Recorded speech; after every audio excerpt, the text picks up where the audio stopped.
Okay, so this being our very first podcast, I'm going to tell you the truth. I'm a little nervous, but I'm kind of excited, and I guess I want to know what you want to start talking about. I think we should roll into why do people don't get excited about work? Why today's Sunday, so we're taping on a Sunday, and there are people that are thinking about going to work on a Monday, and why aren't they excited? Why do environments that people work in drive them not want to go to work? So I guess since I own my own business, I totally get it. 'Cause I started my own business so I wouldn't have to go and deal with that anymore.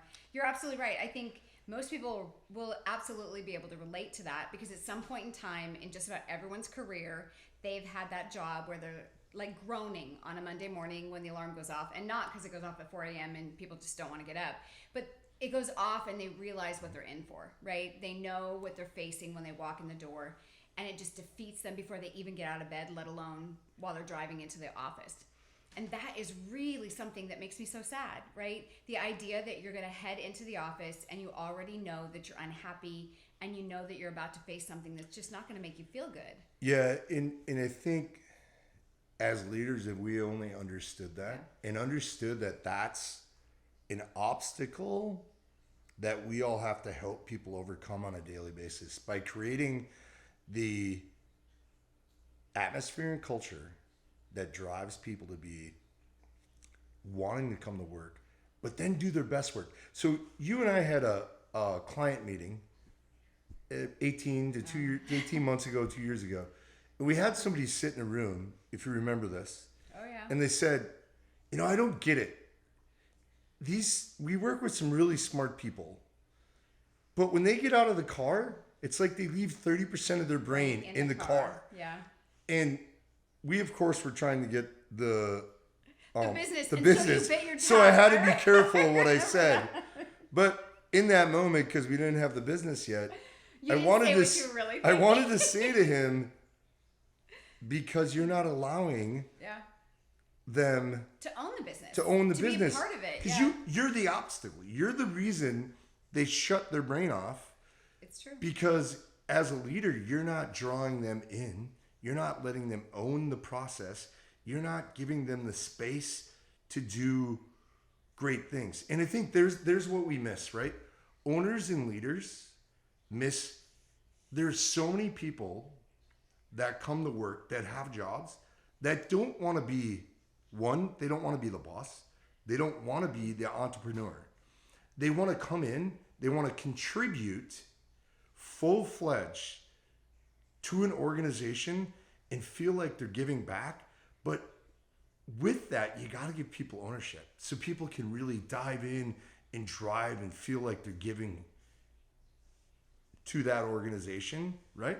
Does it make sense? Absolutely. So I would say, looking back, 18 months ago, I think you would answer that question differently. So in that moment, you didn't say what you really thought, which was, hey, you're not doing your job as a leader. But I think today, if you were having an opportunity to have that same conversation, I think you would coach him, wouldn't you? Oh, definitely. So what would you say to the leaders out there in that moment, or every moment, right? So each of us, every moment as a leader on a Monday morning, should walk into the office and think, today I have a responsibility and an obligation to my employees to do what, right? So what would you say? Well, I think the first thing is what we leadership's about. People first. Exactly. Right? So as a leader, my job is coming in every day.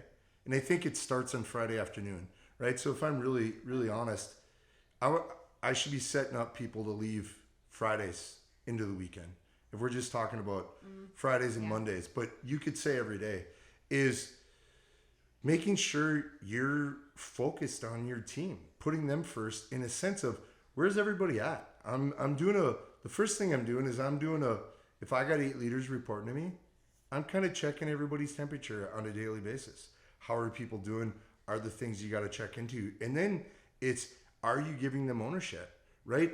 And when you see people coming in and aren't engaged, you can pick up an unengaged team member pretty quickly. Oh, absolutely. And you have to go to that and start investigating and putting them first and understanding what's going on. And maybe some of it is just asking the question, right? Hey, what do you need? But I think so many leaders come in and we focus on ourselves or driving the business because right away, right? We think the product or service is more important.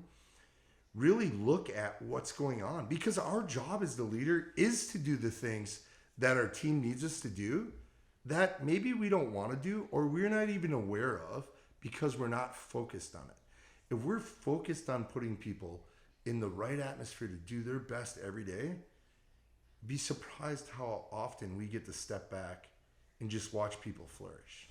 Yeah, I think if I were to sum up what you're saying, I would say that as a leader, one of the things we need to do every single day is by the end of the day, we need to say, what did we do today to positively impact and provide for each of our employees? What is it that we did to positively impact each of our employees? And if we can't give ourselves something that we did every day, then we need to remember the next day, okay, let's figure out what we're going to do today, whether it's we got a roadblock out of the way, whether we provided a solution, we gave recognition, we celebrated a failure, right? And we can talk about that in a podcast because I really want to talk about that because I know that's a big one for you. But we need to, as leaders, be diligent about really, really consciously coming up with some solutions every day because that's how we're going to make sure that we're putting our people first and we're not going to do it naturally. I mean, we really deliberately have to come up with those solutions, right? But I think that's a start to figuring out how employees are not going to wake up on a Monday and go, oh man, I have to go into the office today. Well, and it just finish there, right? I think where you finished is where we should all start.